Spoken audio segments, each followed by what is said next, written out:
আসসালামু আলাইকুম।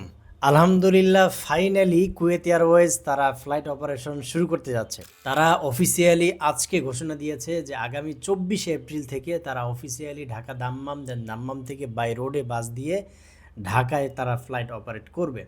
সো ২৪শে এপ্রিল থেকে যদি তারা ফ্লাইট অপারেশন শুরু করে তাহলে সেই ক্ষেত্রে ফ্লাইট যেমন বাড়বে এবং সাথে সাথে ফ্লাইট বাড়ার কারণে টিকিটের প্রাইসটাও কিন্তু কমে আসবে।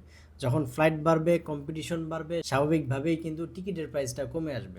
সো কুয়েত এয়ারওয়েজ ইতিপূর্বে তারা দাম্মাম হয়ে বিভিন্ন রোডে লন্ডন থেকে শুরু করে অনেক আসলে শহরে তারা ফ্লাইট অপারেশন চালাচ্ছিল।